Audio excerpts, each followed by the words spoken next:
Good morning everyone. তো কেমন আছো তোমরা সবাই? আশা করছি তোমরা সবাই ভালো আছো। তো welcome to my channel Puja's mini world. তো আজকে আমি তোমাদের আমার জন্মাষ্টমীতে কেনা কিছু ড্রেসের কালেকশান দেখাবো। এই ড্রেসটা আমি আমার হাতে তৈরি করে বানিয়েছিলাম আমার নন্দলালের জন্য। আমি এরকম ড্রেস হাতে কিছু তৈরি করি, যেগুলো পরালে খুবই ভালো লাগে আর মনে খুব শান্তিও লাগে নিজের হাতে ড্রেস তৈরি করে পরানো। তো এই ড্রেসগুলো আমি কিনেছিলাম গোলু সোনার পরিবার বলে একটি ইউটিউবের চ্যানেল আছে।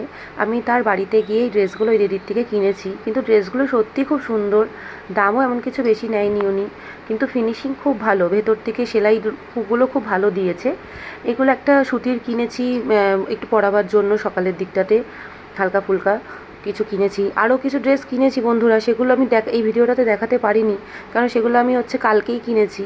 তো এইগুলো যেগুলো আমার কাছে রেকর্ডিং করা ছিল সেটাই আমি ব্লগে ছাড়ছি, সেগুলোই তোমরা দেখো। এটা ছোটো গোপালের জন্য একটি সাদা, বেশ খুব ভালো লাগছে, এটাও খুব ভালো লাগলো, আমি নিলাম একটু নতুনত্ব। তো এটা আমি আমার রাধার জন্য নিয়ে এসেছি। এই ঘাগরাটাকে আমি পরাবো জন্মাষ্টমীর দিনে।